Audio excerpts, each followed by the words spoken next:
Hello everyone, and welcome to the Unmasking the Narcissist channel. I'm Dean, the host of the Unmasking the Narcissist channel, and also the host of the N.A.R.C.N network, the Narcissistic Abuse and Recovery Care Network. Today I'm going to be presenting to you episode 12 of the Unmasking the Narcissist series, and the actual subject and or title of episode 12 is If You Can't Handle Me at My Worst. So we're going to get right into the topic of this here like this, and it's basically about something you might hear from an individual you're dealing with, but more particularly what you may hear from a female individual you might be dealing with. So if you've ever heard, if you can't handle me at my worst, you don't deserve me at my best. This has been said by every bipolar disorder woman ever. If a woman utters this phrase to you, run. You are dealing with a BPD case at the very least here. And at worst, a person with NPD or possibly with ASPD, or possibly both, coupled with who knows whatever other disorders they may have going on. I had the fortune recently of getting to talk to a bipolar disorder female who offered to speak with me openly about her bipolar disorder condition. And it's in this talk she was very frank with me about not really caring as to how her condition affects others around her. She is aware of her disorder, but has no desire to get help via medication or therapy, and shares no concern towards the friends and or male love interests she reportedly destroys in her life. Her response to my question about her behavior was basically this: you don't get it. Bipolar disorders people get bored easily. When our guys present to us as boring, we lose interest because we need certain stimulation. Look up what the stimulation is on the N.A.R.C.N network. I've done some previous videos on it here, and you'll find out exactly what it is I'm referring to. But like she said, we need certain stimulation. When we are bored, we rage and create chaos. We need to shake things up to stimulate those attention requirements and create the emotions that give us the energy to bother, to want to stay in that relationship with this person. It's not even about the guy or man. The guy or man in the relationship is irrelevant. We just get bored and must constantly be entertained, or we will leave you for whomever provides us with this state of attention that we require.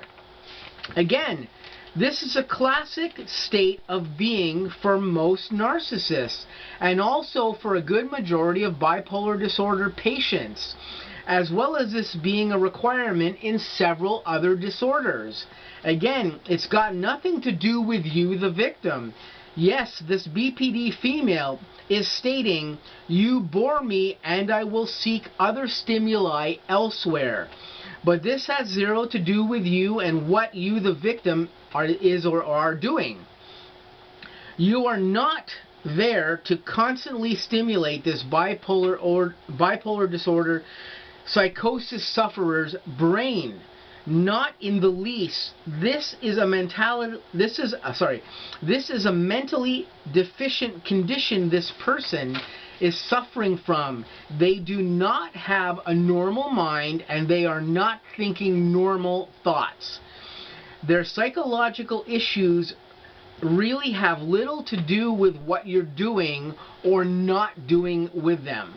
The behaviors and traits that tie into NPD, BPD, borderline, antisocial personality disorder, and dissociative disorder are numerous in a lot of their similarities, but by comparison also different in their states of functionality as well. Given the red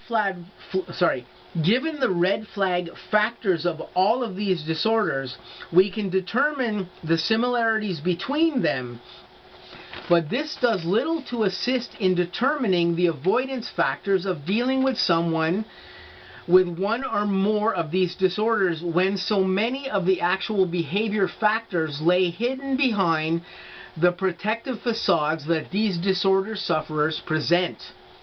Most disorder sufferers sadly go unchecked or unassisted in their psychological disorder states, shunning any assistance because of the taboo that society places upon them for having abnormal mental function or exhibiting abnormal behavior. Again, this taboo state in society provides no solace for those suffering from any psychological disorder to make conscious efforts to seek help for their conditions, thusly further propagating imbalanced states amongst the populace of non-abnormally affected people, the lay of which possess little practical knowledge or to either assist them or fully understand the complex conditions for which these people's disorders suffer or exist. In the commencement of this episode, I made the point to say, if you hear these words, run. This is indeed a statement for shock value. But unless you are prepared to take on a person possessing one or more of these disorders, that statement is a solid bit of advice. Having one or more of these complex disorders is no joke. Neither is dealing with a person who has one or more of these disorders. That being said, I am merely the person here warning and providing you with the information you need to navigate through dealing with these conditions or disorders, or a person who has them. The warning is just that, a warning. When a person says, you can't handle me at my worst, if you can't handle me at my worst, you don't deserve me at my best, this is a red flag. It's a psychological red flag statement, amongst many others. Be vigilant. Observe. This is not a blanket statement of normalcy.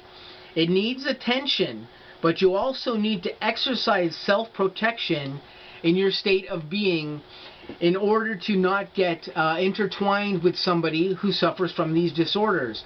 Of course, if you are willingly involved with somebody who suffers from some of these disorders, this is another point. You have to be aware that a person who uses this type of statement can indeed be suffering from bipolar disorder, narcissistic personality disorder, antisocial personality disorder, or a myriad of the other disorders that are all intertwined and can go along with any of these disorders in any way. Like I said, that being said, this is a statement that you should watch out for if you hear it. It is definitely a very powerful red flag, and this is basically the point I needed to make or wanted to make within the confines of episode 12 for you guys to understand. There are, of course, many other statements that also give red flags that we may need to watch out for, but this is definitely a major red flag that is commonly used by a lot of female disorder sufferers, and one that you should definitely keep an eye out and be vigilant about if you hear it. So this has been episode 12. I hope this gave you a little explanation of this piece of commentary here. If you can't handle me at my worst, you don't deserve me at my best. I'll be coming up with some new content in the future on the Unmasking the Narcissist channel, and also on the N.A.R.C.N network. I'm going to say to you guys, stay tuned for that content. I'll have lots of it coming up very soon. I hope you guys have an awesome day, and I will catch you really soon.